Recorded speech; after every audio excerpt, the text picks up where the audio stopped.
जय श्री कृष्ण दोस्तों, आपका बहुत बहुत स्वागत है हमारे चैनल पर। दोस्तों, आज की वीडियो में हम आपको बताने जा रहे हैं गीता के वो उपाय जो आपकी ज़िंदगी को पल भर में बदल देंगे। जब देखो तब डरते ही रहते हो, क्यों इतना डरते हो? सबसे बड़ा डर क्या है? मौत। लेकिन मौत से डरने की ज़रूरत नहीं है। मौत अस्थायी चीज़ों के साथ होने वाली एक सतत प्रक्रिया है। तुम साधारण मनुष्य होकर मौत से डरते हो। उस सिपाही से पूछो जो रोज सीमा पर खड़ा होकर मौत को चुनौती देता है। वो मरने से नहीं डरता, क्योंकि वो जानता है कि उसका शरीर अस्थायी है, लेकिन देश की रक्षा का जज्बा स्थायी है। वो जज्बा कभी नहीं मरता। एक बार सोचो, अगर तुम्हारे दिमाग और दिल से डर निकल जाए तो जिंदगी कितनी सुंदर और मज़ेदार हो जाएगी। भगवत गीता में लिखा है कि अपने आप का आकलन करो और देखो कि तुम कितने बड़े संकालु हो। सब पर शक करते हो, बेवजह शक करते हो, दोस्तों पर, दफ्तर के साथियों पर और यहाँ तक कि अपने परिजनों को भी शक की निगाह से देखते हो। इतना शक करना सही नहीं। ये विवाद और परेशानी का सबब है। जरूरी नहीं कि सारी दुनिया तुम्हारा बुरा करने पर तुली है। भगवान श्री कृष्ण कहते हैं कि एक संकालु व्यक्ति को इस दुनिया और दूसरी किसी दुनिया में शांति नहीं मिलती। एक बार शंका को मन से निकाल कर देखो। अपने दोस्तों पर खुले मन से विश्वास करके देखो। इस बात को सोचो कि तुम्हारे परिजन तुम्हारा भला चाहते हैं। विश्वास करोगे तो विश्वास पाओगे, और शक करोगे तो फल वैसा ही मिलेगा, क्योंकि व्यक्ति जैसा लगातार सोच रहा होता है वैसा फलित होने लगता है।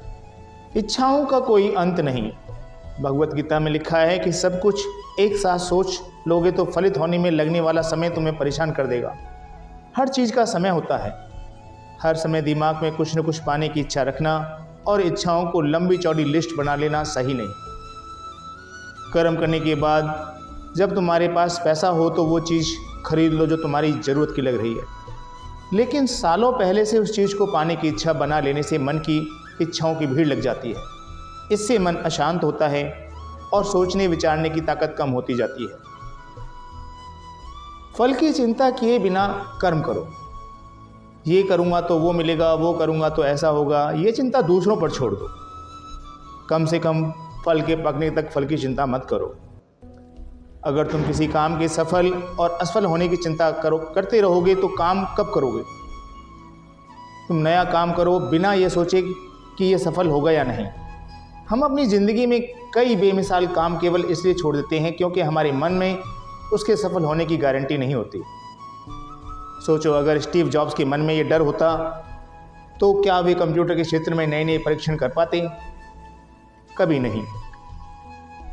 स्टीव ने कभी नहीं सोचा कि मैं फेल हो गया तो क्या होगा। तो तुम फेल होने से क्यों डरते हो? जितनी बार फेल होगे उतनी ज़्यादा अनुभव तुम्हारे पास एकत्र होगा। जो व्यक्ति ज़िंदगी में संभावित सफलता और असफलता से अप्रभावित रहता है वही कुछ नया करने का श्रेय ले पाता है।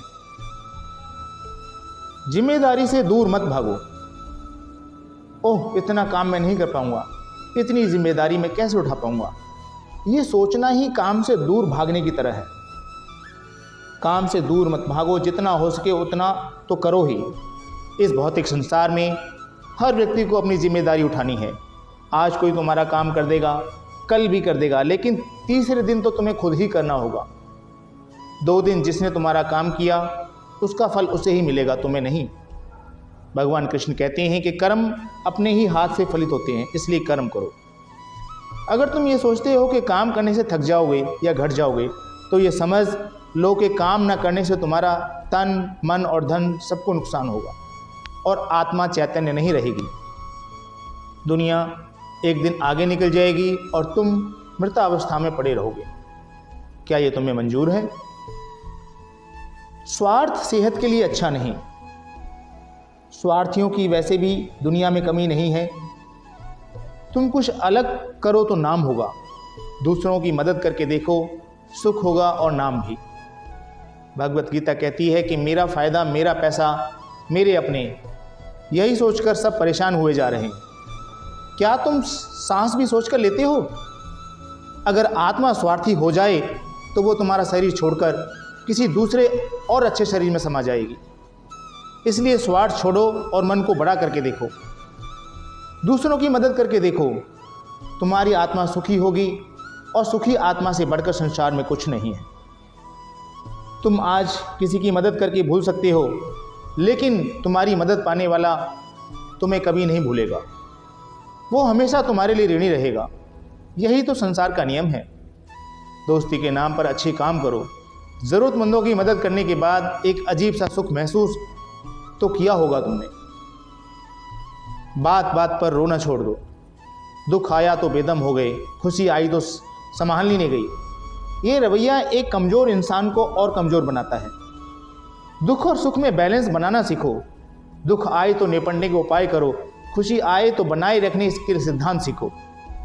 जो व्यक्ति सुख और दुख को समान रूप से लेता है, वह इन दोनों के साथ न्याय करता है।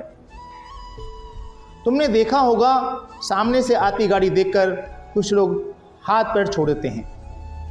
वो बचने के उपाय खोजने की बजाय गाड़ी के सामने खड़े रहते हैं। उन्हें बचाने के लिए भगवान नहीं आएगा। भगवान ने दिमाग दिया है, जिसे इस्तेमाल करके खुद बचना होगा। इसलिए हर परिस्थिति में धैर्य रखो। इतना गुस्सा ना किया करो। आप हर बात पर गुस्सा करते हो। आपका तर्क है कि दूसरों की गलती पर गुस्सा करते हो, लेकिन गुस्सा अपने आप में एक गलती है। आप रोज रोज वही गलती दोहरा रहे हो। भगवान कृष्ण कहते हैं कि क्रोध से व्यक्ति की तर्क करने की क्षमता खत्म हो जाती है। वह अच्छे बुरे की पहचान खो बैठता है। अगर आपके साथ भी ऐसा कुछ हो रहा है तो ये गुस्सा ही असली वजह है। अगर कहीं मनमुटाव है तो शांत मन से सोचो, हर समस्या का हल निकलेगा। किसी की गलती पर एकाएक बोरा उठने की बजाय कुछ पल शांत रहो और सोचो कि तुम उसकी जगह होते तो क्या करते। दरअसल क्रोध आपको असफलता और विनाश के मुहाने पर खड़ा कर देता है और ऐसी परिस्थितियां बनाता है कि आप खुद ही छलांग लगा लो। छोटे कदम से बड़ी सफलता नहीं मिलती। जिस तरह शॉर्टकट घातक होते हैं, उसी तरह छोटे और गलत रास्ते हमेशा असफलता की गली में मुड़ जाते हैं। दूरी लंबी सही, लेकिन रास्ता सही होना चाहिए। अगर तुम जल्दी सफलता पाना चाहते हो तो ध्यान रखो कि वो सफलता स्थायी नहीं होगी। हर शॉर्टकट में टेम्परेरी होता है। इसलिए सदे हुए ढंग से काम करो। किसी भी काम से टाल मटोल मत करो। अगर तुमसे ज़्यादा अनुभवी कोई सलाह देता है तो उसे सूत्र वाक्य की तरह उपयोग करो। जिस तरह चोरी का माल मोरी में जाता है यानी नाली में जाता है, उसी प्रकार बेमन से किया गया काम भी नाली में जाता है। काम को मन से करो और जितने समय में होता है उतने समय में करो। सफलता ज़रूर मिलेगी। तो दोस्तों, कैसी लगी आपको हमारी ये वीडियो, हमें कमेंट कर ज़रूर बताएं।